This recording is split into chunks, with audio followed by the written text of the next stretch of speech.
Yes? Better?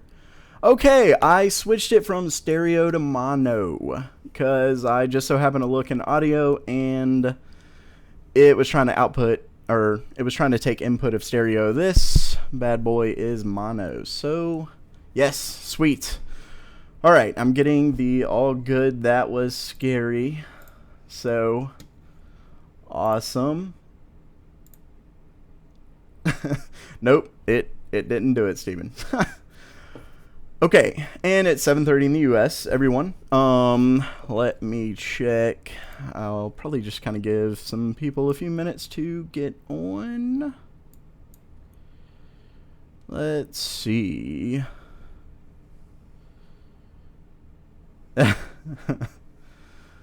Well, we are going to talk about the mining thing. It's kind of going to be probably half of the whole stream, maybe more than half. So, oh wow. All right, 2:30. Well, I do definitely appreciate everyone being here. Well, unless that was 2:30 p.m. Still appreciate it though.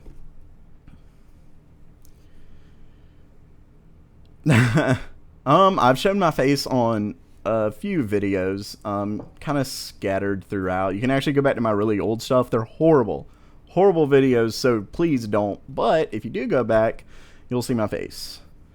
And you'll also see where all of a sudden I lost a bunch of weight. So, yeah. 2:30. Appreciate it, man. Wow. It is late for you. And 1:30. I definitely appreciate it, everybody. So, let's see. Wow. It's already been 4 minutes. Okay. Is everyone cool with going ahead and getting started? I don't know if I should wait some more just to see. Because it's only been officially 1 minute since the 7:30 mark, so thank ya, Camo King.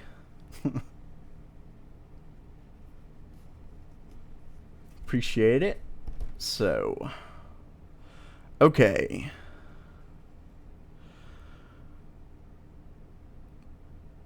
Well, I'd like to think every bit of this is pretty interesting, and nothing is boring, but of course I am a super nerd, and us super nerds love boring. But alright.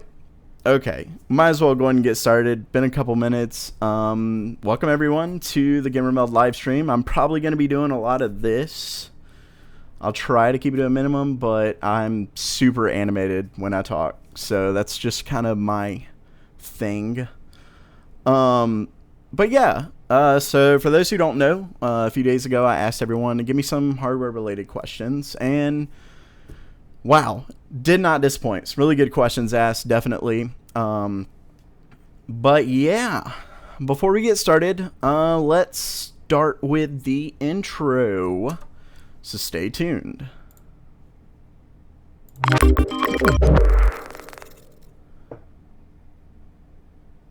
Welcome back from that super long intro. Okay. Once again, really animated. But yeah, welcome back to Gamer Meld. And yes, this, I guess we might as well go ahead and get started. Wow. Either it's out of stock or just ridiculously expensive. We're talking about, you know, typically a $200 something odd card. We're looking at $713, $599, you know, nothing. I will say this. I will note this. If you want a pretty good deal and you haven't already bought like a system or whatever, get a combo. Talk about a really good deal and really great way to get a GPU. But yeah, really awesome way to get a GPU is just to get like a Ryzen / GPU combo, and pretty good deal. And most of them do seem to be in stock, at least what it looks like. I haven't actually ordered one, so I wouldn't really know for sure. But yeah. Anyway, so the first question is by Telos, one of the regulars at Discord, and he asked, when will the cryptocurrency bubble burst? Okay, so for those who don't know, most of you probably know, but for those who don't know, the reason for this pretty much all boils down to cryptocurrency. And basically, the shortages, the prices, all of it boils down to one specific cryptocurrency, Ethereum. All of a sudden, Ethereum just skyrocketed. Well, that'd be Bitcoin. Hold on. Technical difficulties. Here it is. Ethereum skyrocketed. You can see when it happened was right around, actually, yeah, it really started happening in May, even actually in April as well. And then it just kept going and going and going, and everyone just started buying up all the GPUs to mine Ethereum. So the question is basically, when will the bubble burst? Really, I don't really look at it as a bubble. I don't really see it going to quote unquote burst or anything like that. I mean, cryptocurrencies, as far as what I can tell, aren't going anywhere anytime soon. Specifically to Ethereum, I mean, a lot of people are thinking it's going to be overtaking Bitcoin before long, and which is pretty crazy. And I mean, you can see right here that it is on a downward turn, but stocks are always all over the place. Will it take a huge crash all of a sudden? Possible. Will it recover? Probably. So I really don't see any of them just, the bubble bursting per se. But there's kind of two questions that I think are a little bit better, I guess you could say. Like a better question to ask. So the first one is, basically, when is it going to become too difficult to mine without a processor made specifically for mining? That's actually what happened with Bitcoin. It didn't burst. It's actually doing pretty good. It has its heydays and up and down, and it kind of crashed, I guess you could say.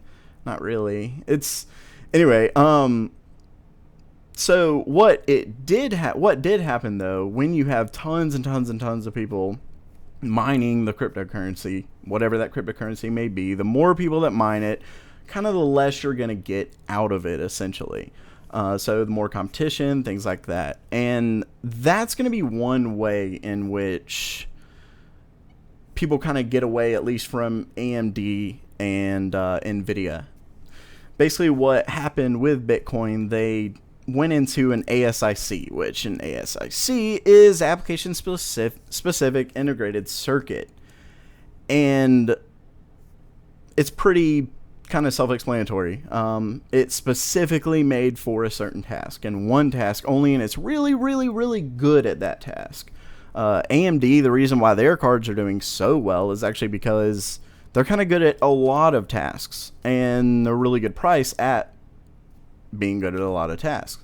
So mostly because it has much higher teraflops than the equivalent NVIDIA GPU as well, which is just basically its theoretical ability to do things, its power. So anyway, what I think will happen is it'll be, like I said, one or two questions. All of a sudden, there's just going to be way too many people, and you're not going to be able to make nearly as much money as you can now. And eventually, you'll have to have ASICs, application-specific integrated circuits. You're just going to have to. It's more or less inevitable. They're already saying that things like less than 4 gigabyte GPUs are going to become worthless pretty soon. It needs a lot of RAM. But basically, it's going to either move here or B, which is, actually, don't know.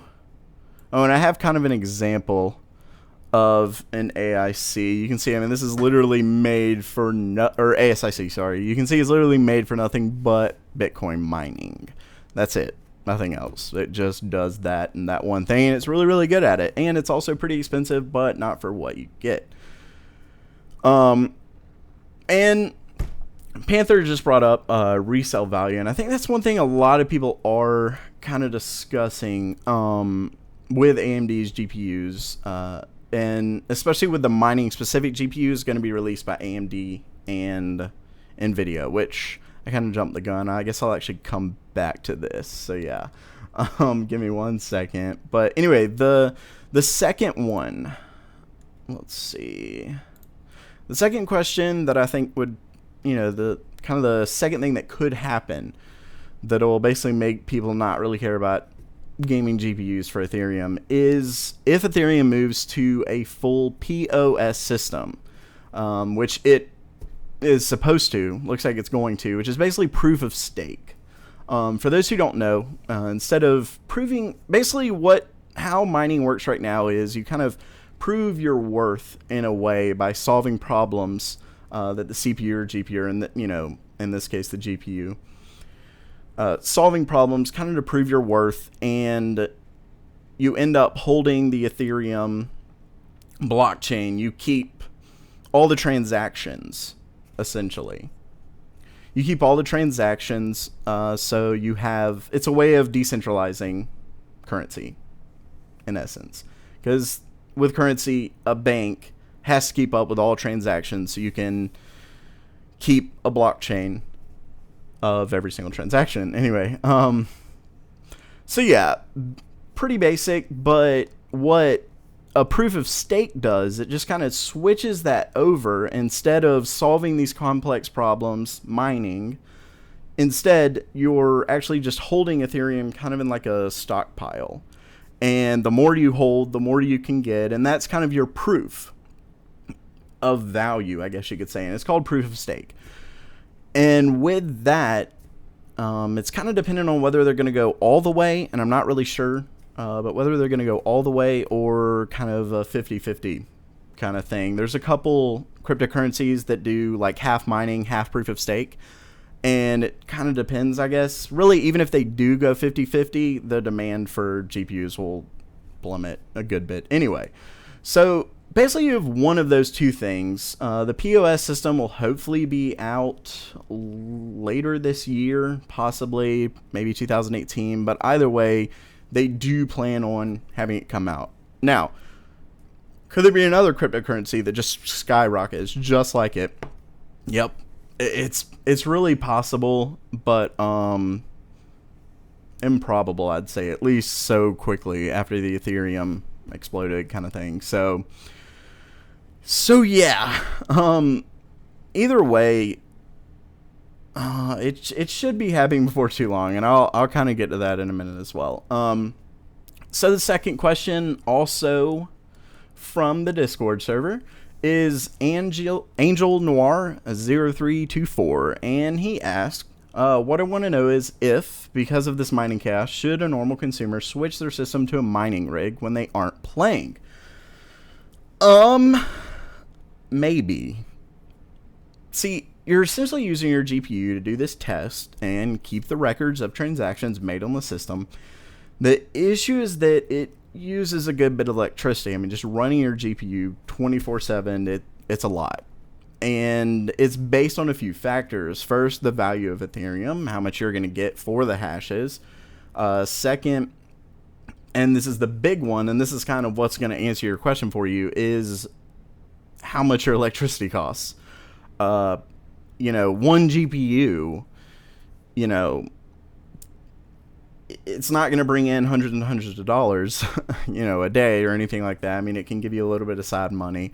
But it's really just the electricity. And then the second, or third, in this case, the third biggest thing is going to be what GPU you have. You want to kind of basically do a calculation as to how many hashes one GPU can do and how much that's going to cost you in electricity. So kind of an open-ended thing. It's not an individual person or anything like that. There's not like a simple yes or no answer. If you want to, you can, but definitely try and do the math. I know that there's some calculators and things like that out there for it, but yeah.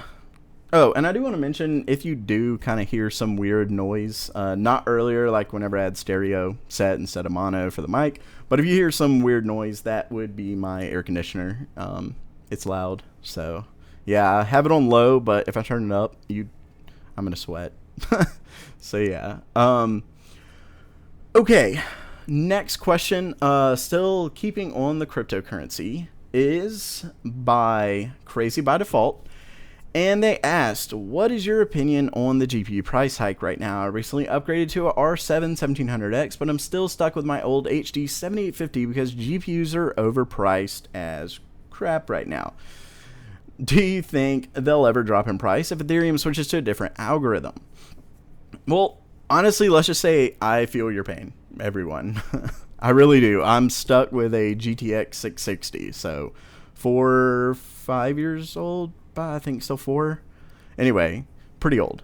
So I'm still stuck on that, and I'm gonna be doing the Ryzen build probably towards the end of the month, either the end of the month or first of next month. Either way, definitely make sure to watch that. And I am, shameless plug, I know, I am still working. I'm still able to, I have slots open for if anyone wants to sponsor it or anything like that. Get in contact with me. My email address is in the description. But yeah, anyway, I fully understand. It is really bad. I mean, the prices are kind of insane right now. Either it's really, really expensive or it's out of stock. And the thing is, the question itself, we talked, and it said if Ethereum switches to a different algorithm. So that kind of goes back to the proof of stake, which is what I'm assuming you're referring to here whenever you said that.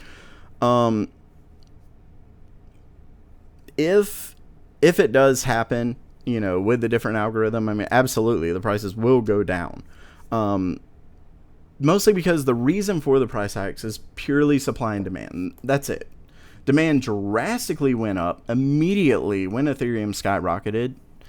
And as soon as that happened, interest went up, so people began buying GPUs left and right. The demand with dwindling supply, is what skyrocketed prices. See, when everyone wants what you have and not many people have it, the value goes up. And it isn't like fake value or anything like that, anything like that. The value is really always based on what we're willing to pay. But of course, when a competitor can offer the same for less, they will, and that brings the price down. But when supply is the issue, the overall value increases since you can sell them high and still run out of stock. So I mean, that's kind of the thing. When you're still selling them at $600, you're gonna sell them for $600. One thing that I kind of like to use, because I know that a lot of people get mad at the companies and things like that, which I do understand, but at the same time, it puts it to a point to where the people who most want it, I guess you could say, are willing to spend more, and they do spend more. But if you don't have it that way, everything will just be out of stock 24/7. I mean, it's hard to explain. Kind of my opinion on it, but it sucks. Hopefully the market will fix it soon, sooner rather than later. But my point really is just that it's not some kind of, like, I've seen a few places where people were saying that some kind of conspiracy by GPU manufacturers, and that's just not true. It happened overnight, and it's really hard. Like, here, I have a really good article by Anantech. It's one of the things that they discuss is let's see. Nope, that's not the part of it that I wanted to go to. Anyway, one of the things that they discussed with it is the, how do you put it? Basically, and I do apologize, I know I'm a little bit nervous, but basically, Anyway, let me move on. I've kind of gone over this way too much anyway, so, alright. The next point. Luckily, to kind of answer the question is whether, when this is going to be fixed, because I know that's what's on a lot of people's mind. Basically, it is good because manufacturers do seem to be working to get things back up. And I know a lot of people, and this is what I was talking about earlier, a lot of people were talking about the fact earlier, I was going to discuss it, just the fact that no one's going to be buying them because of the resale value. The thing that I think a lot of people don't really understand is that most of the people who are buying them out aren't aren't in America, and a couple people, just, your friend that decided he wanted to buy 2 or 3 GPUs to try and mine, make a little bit of side money kind of thing. Those aren't the people that are buying them out. I mean, yeah, effectively they're helping buy it out, but those aren't the main ones. The main ones, at least mostly, and according to Anantech and a few other sources that I've looked at, come from China and I believe Japan as well. Either way, China is a big one, and they are literally buying them out by the thousands. And one thing that's really cool that Anantech kind of discussed was that how the fact that board partners aren't attacking more of the traditional consumer market. They aren't advertising it all over the place. That's really why more super techie sites are the ones discussing these GPUs, because they don't really care. They aren't trying to sell them to traditional markets. They're ultimately trying to go to the huge centers that house thousands of these GPUs over in China, a few other countries, and are kind of going to them directly, trying to sell them to them. And they don't really care about resell. They really don't, because mostly because they work them a lot. And when you're buying thousands and thousands and thousands, saving, $100 per GPU can be a really big deal for that upfront cost, so they can go ahead and make more money by buying more at the beginning. So, basically, hold on. Sorry about that. Basically, they are at least doing something. The big problem, and this is actually what I was referring to earlier, when I totally got lost, I went here and it completely threw me off. But the big problem with just all of a sudden making thousands and thousands more GPUs, all of a sudden cranking up production, is mining is a really weird kind of scenario in markets, because usually, okay, you have high demand, and because people love your product, okay, let's ramp up production. But it really has nothing to do with people just loving their product. Yeah, they love their product, but they love it because they're able to make money through mining. But the second mining isn't viable anymore via their product, the demand's going to crash, just like it skyrocketed. So when these huge manufacturers amp up production, it can take months, literally.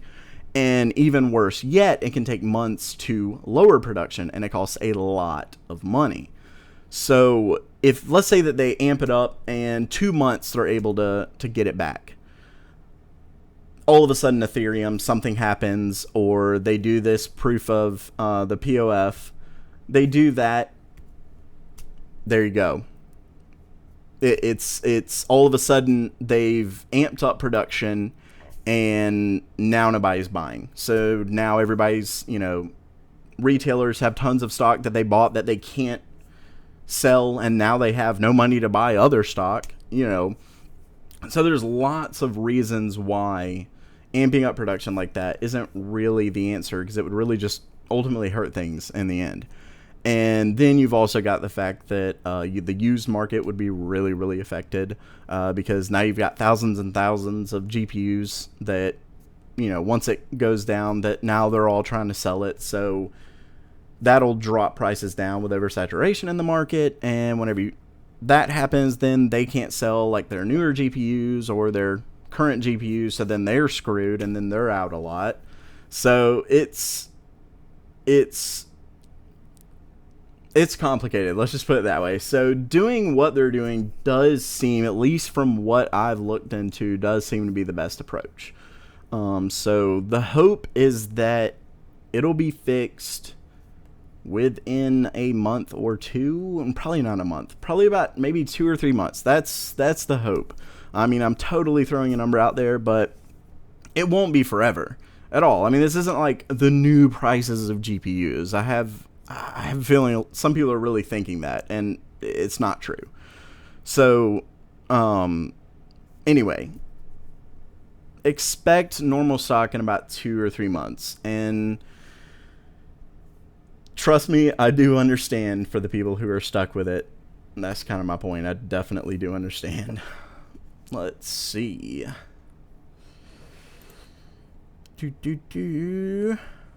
Okay, so that's actually kind of it for the mining talk. So what I want to do kind of before moving on to the next section of hardware questions is just ask you, do you have any kind of questions maybe that I didn't cover, anything like that concerning this particular concerning this particular market? So yeah.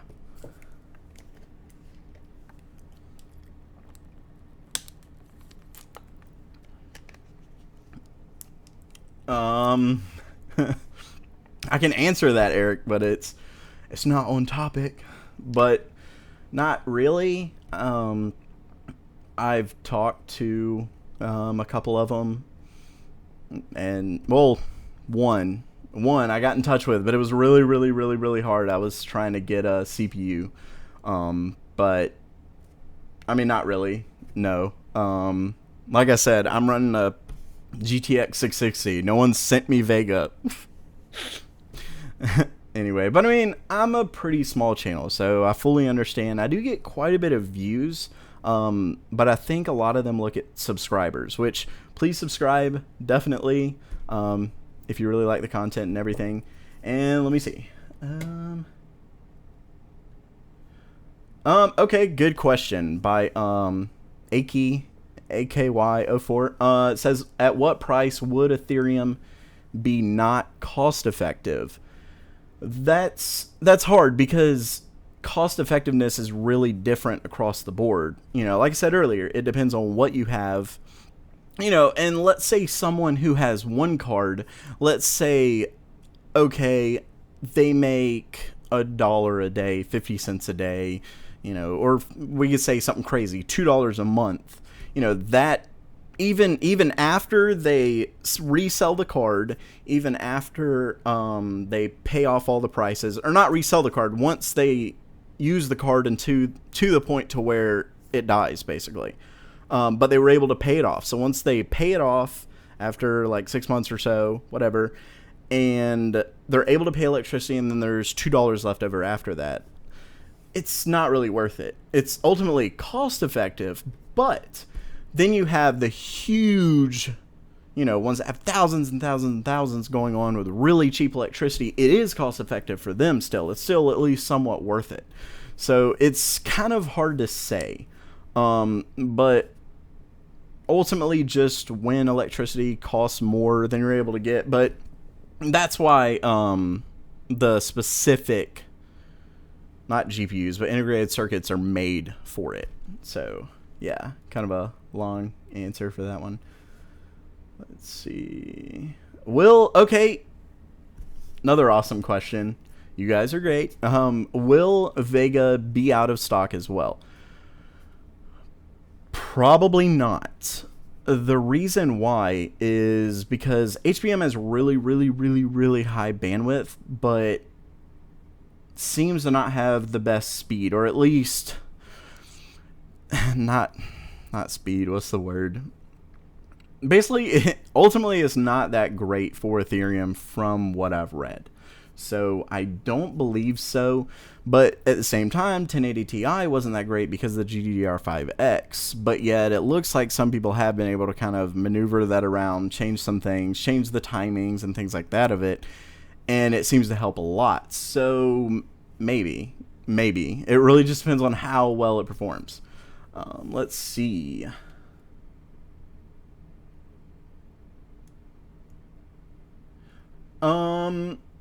Okay, I mean, I'll address kind of like a comment.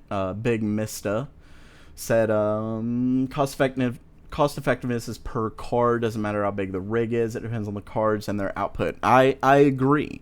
It's not the term cost effective. I guess I did use that improperly, but my point is whether it's worth it or not in the end. Someone who is working their thing all day long and makes a dollar for 2 months, you only have one. It's not worth it, if that makes sense. But someone who has thousands and thousands and thousands, at least from what I've seen, they will stay up longer. I mean, eventually it won't be worth it for them either, because they'll get less out of it than the electricity. So, okay. Exploding Baker. Are you planning on releasing benchmarks of Vega when it's released? I don't have Vega, and I mean, I really don't. I'm not just saying that like, I just can't tell you, India. No, I don't. No one. And I mean, that's, like I said, that's fine. My channel's small. I fully understand. I'm working hard trying to get it bigger, possibly to, have enough influence to be able to get things like that. Because I definitely want to do reviews. And one thing that someone asked me, and I didn't include it in this, but I will answer. They asked if I was going to be doing other reviews like Aki and things like that. Yes, I actually have 3 gaming mice, anyway, coming pretty soon, and I'm going to be doing a video on it next month. So that'll be really cool, and it's ultimately up to companies. And me, if I can afford buying something and it's something that you guys want to see, like for example, Ryzen, the Ryzen build. I'm going to be paying for every bit of that, except for the memory, which someone is sending me from the Discord server. Thanks so much for that, for sure. But let's see. Do I mind? No. The GTX 660, it wouldn't really be worth it. I actually don't. My electricity cost is pretty high, so there's no way it would be worth it for me to mine. I haven't even I think I thought of it, like it crossed my mind, but I haven't really done any research. But from the research I've done on this topic, I pretty well know it wouldn't be worth it. So let's see. And I guess let me answer one more question, and then we'll continue to the questions that I'm going to be answering through the segments. So give me a moment. Okay, asked by very unoriginal. If you had the money and time, would you attempt mining? And what is your favorite gaming mouse? 2 questions. You got me. Totally different questions. Anyway, probably, maybe. I mean, I don't know. I don't really have like massive ethical qualms. I don't know. I mean, the only thing is the whole electricity. I mean, it is pretty crazy. I mean, I do get that argument, and I'm not getting political or anything like that. I mean, I don't know. Maybe. I guess that doesn't really answer it, but I really just want a gaming GPU.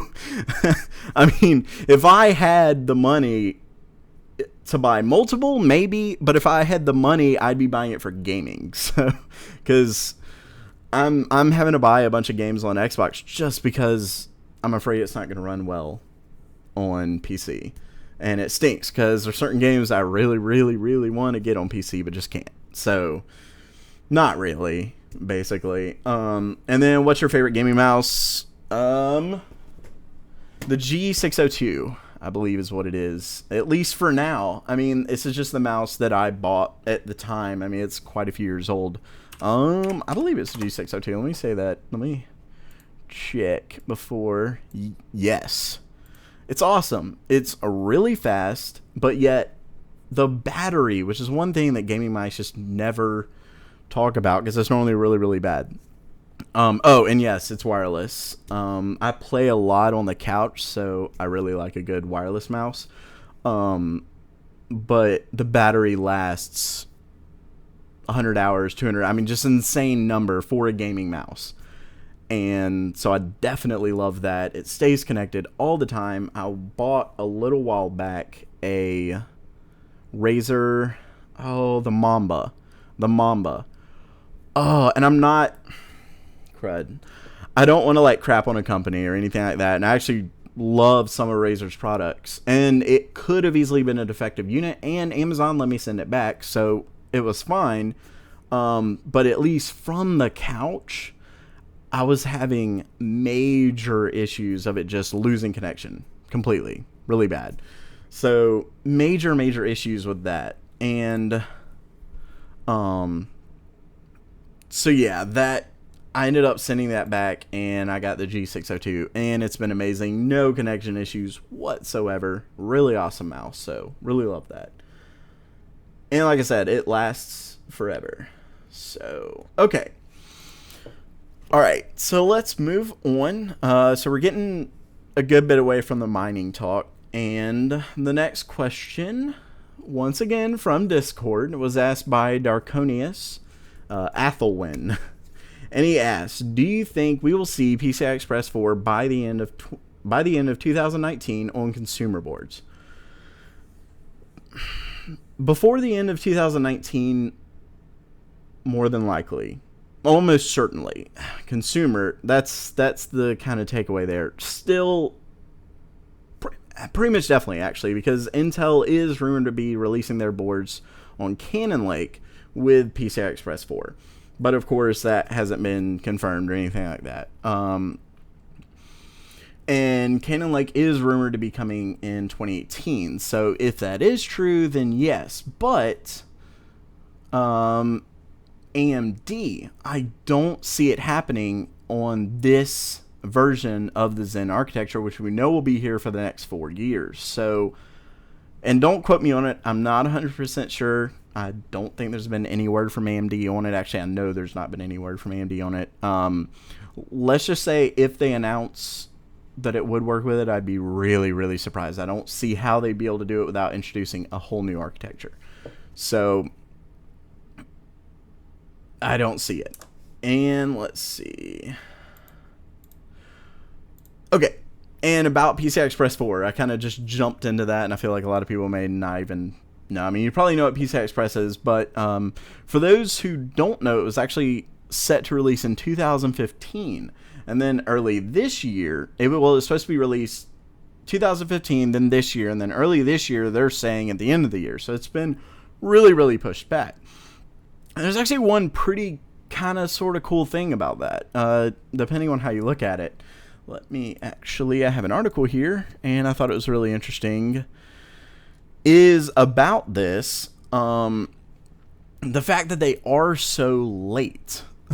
Which, the thing is that on the consumer side specifically, NVIDIA's kind of tackled some things more on the business side, but on the consumer side, we really haven't had a need for anything much higher than PCI Express 3, especially with us moving much lower in SLI and things like that. We don't really need massive bandwidth.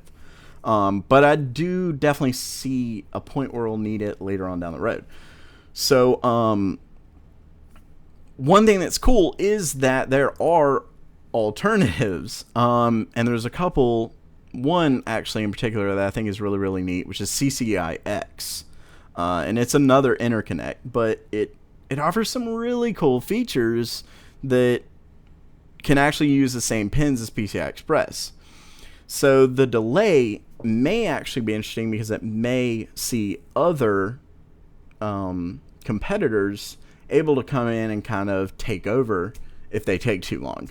And that would be kind of interesting to see, like, the fight. But at the same time, there is kind of a caveat, which is that battles like that can cause fragmentation, and just not having a set standard can sometimes cause problems. The hope would be that if something better came out, it would come out and become the new standard. But obviously, huge standards like that change is really tough. That's like USB, becoming a new standard. A new standard beating out USB. It's doubtful. So, I don't know why I'm drinking so much, but I am. Just my mouth's super dry, so I do apologize. Okay, and earlier I mentioned Cannon Lake, which actually brings me into the next question asked by Clocks Tick. And he asks, what are your thoughts on the coming Coffee Lake? That's actually a really good question as well. See, fantastic stuff, really good questions, appreciate them. Coffee Lake was actually originally not going to be anything huge, at least in my mind. It was just going to be another step in while maintaining the 14 nanometer nodes. So to me, at least, it wasn't going to be anything big. But since Ryzen, there have been some really exciting rumors, specifically concerning a 6-core i7, which, given the Core X coming out, having 6 cores, I'd almost put money on it. And not only a 6-core i7, but possibly a 6-core i5. And that would be really cool as well. So basically, if it's true, which I have no doubt that it is, it almost certainly is, like I said, but if it doesn't come out, please don't be angry. But if it's true and it does come out, it pretty much would be a direct response to Ryzen, because I would almost put money on the fact that they would have continued with the 4-core on Coffee Lake and not really introduced much IPC difference and things like that until Cannon Lake. Which, for anyone that doesn't know, Cannon Lake is a move to the 10 nanometer diodes. So that will be really awesome, to say the least. Let's see. And the next question, also a good one, by Werdo. And the question is, should I get Ryzen 5 now or wait until 2018 for the next AMD processor lineup?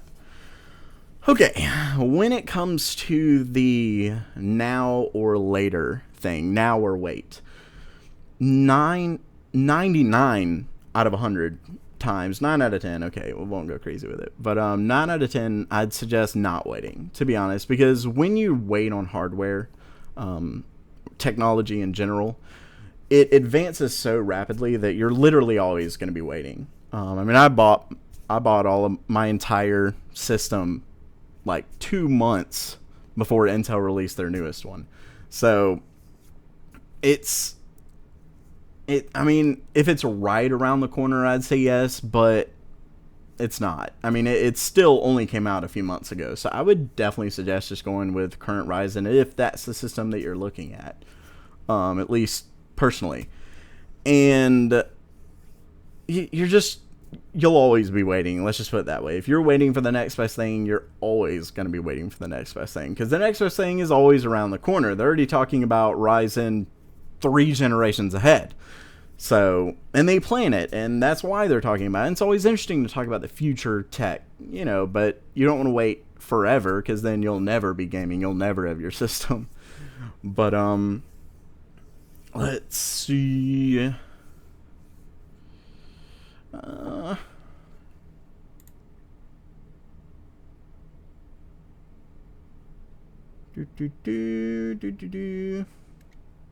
Okay, the next question actually comes from Twitter, and it's the username PureSecond.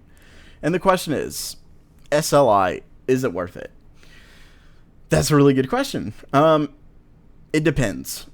For the average gamer, no. I don't think so at all, actually. It's typically better to just use the money to purchase the next tier of GPU. Whatever you're looking at, if you're going to be getting 2 of them, just buy. If you're looking at 2 1060s, just get a 1070. If you're looking at 2 1070s, just get a 1080. And so on. Honestly, not that many games support it, and Nvidia seems really adamant about moving less and less. I mean, they moved from 4 to 2 with the 1000 series, which actually was a good move. I mean, what you gain out of going 3 and 4 just dramatically decreases. It isn't worth it at all.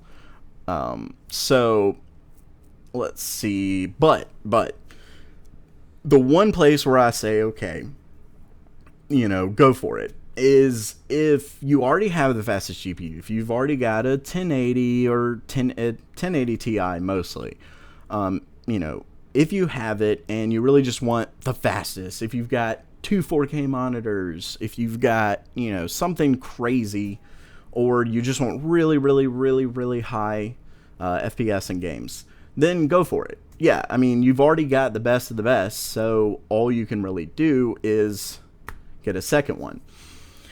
But the thing is that there is some really, really cool stuff kind of coming down the line. Right now, SLI, it's, I don't know, with NVIDIA looking to be moving away from monolithic design GPUs,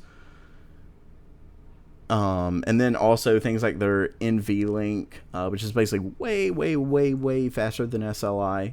It's a really interesting interconnect, which I guarantee you, I don't guarantee it, I'm almost positive though, the NVLink will be used for their multi-GPU dies.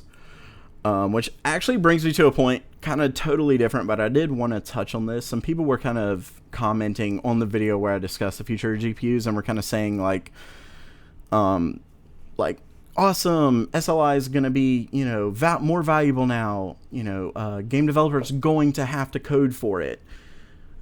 Not really, because the entire point of it is essentially making multi-GPUs a monolithic GPU. Not really. It's still not a monolithic GPU, but think of Ryzen. It's the perfect example because it's exactly what it is. It's multiple CCX modules combined to make one CPU. The system itself, Windows, looks at it as one CPU. Now, it can see the individual modules, but the simple fact is that it's viewed as one CPU. This will be the exact same thing on the multi-GPU GPU. I can't think of the actual name of it, but non-monolithic. But it would basically be multiples of them put on one die, just like Ryzen. At least that's what their goal was in the discussion. You could then possibly use NVLink or whatever it is that they plan on using to combine them to possibly add 2 or 3. But the thing is that that's completely different from SLI, because SLI actually requires, the reason why a lot of games don't support it is because it requires actual like coding in there for it, very specific at the API level, and this wouldn't really. I mean, you'd have to keep it in mind, but it should scale way better, because I mean that's the problem with SLI. When you have especially more than 2, the scaling just drops like crazy. So that's what's really cool, and it's definitely going to be really exciting, just because we are reaching, I mean, we are looking at 7 nanometers. IBM just discussed the fact that they were able to do 5 nanometers. I mean, guys, like our hair, the width of our hair is what, 100 nanometers? I mean, we're talking 5 nanometers. I mean, we are getting to a point to where molecular, quantum tunneling, quantum issues come into play because it's so tiny. So unless we get to a point to where we do use quantum mechanics, quantum computers that essentially use literally atoms as transistors, kind of, sort of, but it's really, really difficult because they can be on and off at the same time. So basically it's hard. And what they're doing is really, really cool, because it's what I kind of hope GPUs were going to be coming to, and it's what Navi looks like it's going to be, because they are saying that they're going to be using their Infinity Fabric, which is really nothing but a really, really fast interconnect, just like NVLink. So they're going to be using that with Navi. So obviously AMD and NVIDIA both think it's the future of GPUs. So SLI, not really. I don't think it's worth it that much, mostly because I feel like it's going to be more of a headache for you, which I've never even had SLI, so I can't say from firsthand experience, but I've read enough about it and I know enough about the technology that it will be more of a headache for you than it'll fix things. Let's just put it that way. It'd be better just to spend that same money and upgrade your GPU. Sell your GPU, upgrade it. Okay. And Give me 1 second.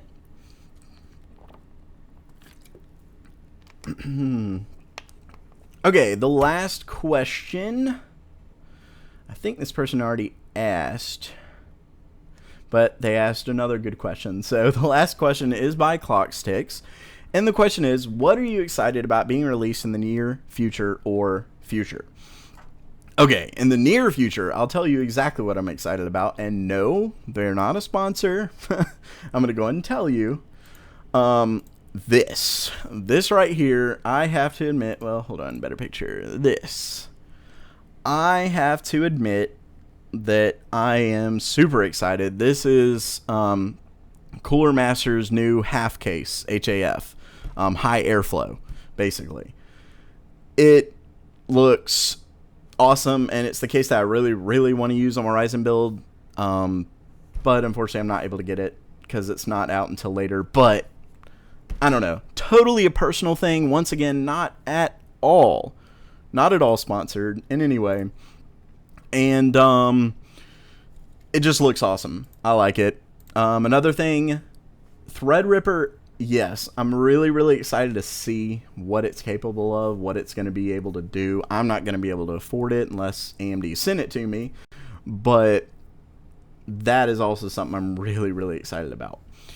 And to the future case of it, there is one thing that when I say future, I just mean me being a dork and hoping that this happens. Do I really think it's going to? Maybe. Do I see it happening 2 years from now? Probably not. Do I see it happening 10 years from now? Maybe. So, is this, and basically you can see a little while back last year, Apple bought out a company that was working on charging devices wirelessly up to 15 feet away. And that kind of sounds really cool, like, oh, real, true wireless. But when you really get to thinking about it, what's really cool about it is the idea of, and there's a lot of hurdles. I've actually discussed it a little bit in the Discord chat, which, by the way, you should definitely check that out. It's in the description. We have some really awesome talks. I'm there a good bit, not too often, but there's a lot of people that are there, and I do try to at least read as much as I can and give some feedback when I'm able to. But basically, Apple bought this company, and it would be really amazing because as it is now, wireless technology, you've just got to kind of set it on there, right? You just grab your phone, whatever, but you're not really able to do much unless you can, kind of get on top of it. But what this would effectively do is eliminate the need for upgrading batteries. It's the one thing that I've read a lot about is future battery tech, because I think it's the one thing that could truly change everything. Because as it is now, batteries, they are improving, but at a snail's pace. And it's mostly because the technology is really hard and you can't beat physics, unfortunately. You can't defy it. But if you had these, it was something small, nothing huge, and you had them everywhere you were, all over the place, your work, whatever, you would never have to worry about charging. So it's constantly charging. And to me, that's just really cool, really exciting, awesome idea. Is it anywhere near in the future? Almost certainly not, because it'd be really difficult. I can only imagine the types of issues that you have to go through with it. But it would be really cool. It's one of those hoping. So yeah, let's see. That pretty well is everything as far as questions that I have kind of prepared. Oh my goodness. I had no idea that I was taking this long. I thought I'd been on for like 20 minutes. So I definitely appreciate everyone going through all the ums and uhs and everything else. So I do appreciate that. This is kind of my first big stream. I had a little one, but I was also playing video games, so I could always kind of use that as an excuse. Oh, hold on, I'm focusing. But really, I'm just trying to think, but it was difficult. So I definitely commend anyone who's able to do that. Either way, before I go, are there any other questions that you might have? Just totally off topic, anything, whatever you'd like to know. Yeah, 20 minutes. I know, an hour.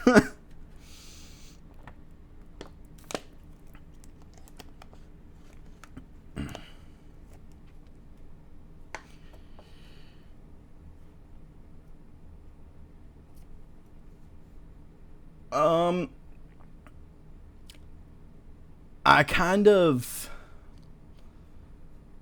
answered that, Karim. I'm assuming, you probably came in a little bit late. My suggestion is no, just because, like I said, you're always kind of waiting.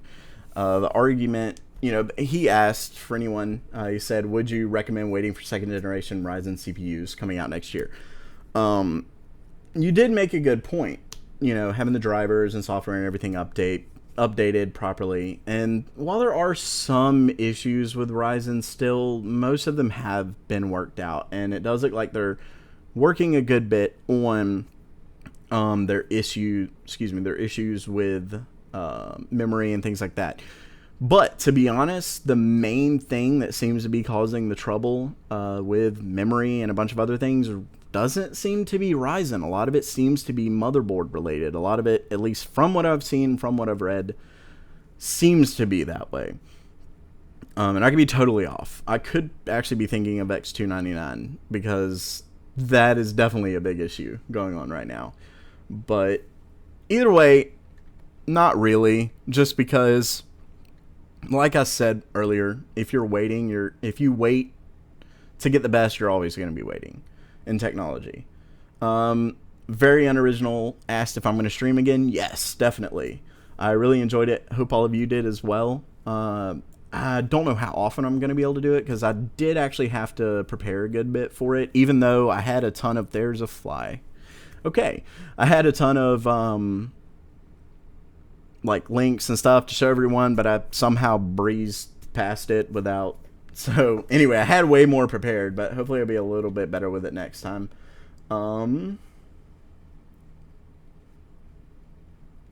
Let's see if there's any other questions. Let's see.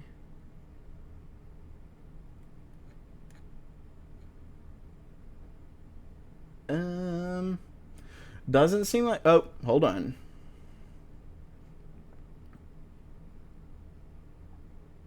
Okay.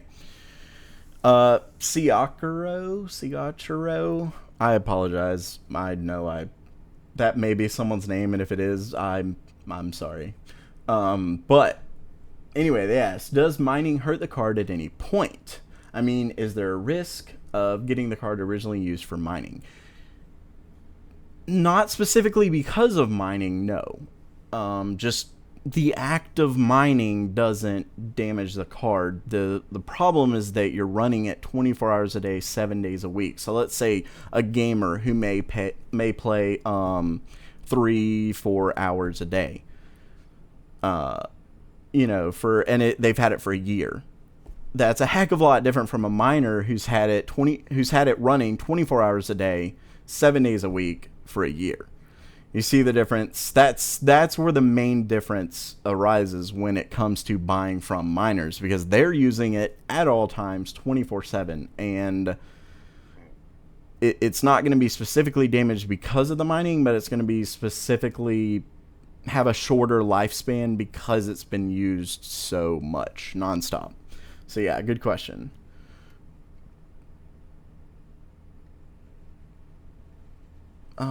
So yeah, I guess that is it. Hope everyone really liked it. I definitely enjoyed doing it, and once again, I do apologize for all the ums and everything like that. I'll definitely try and have it prepared a little bit better next time, but I definitely will be doing it next time as well.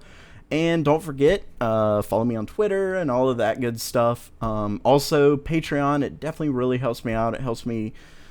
My ultimate goal is to be able to take less hours at work and hopefully maybe do it full time one day, but at the very least, try and take less hours at work so I can devote more time to this.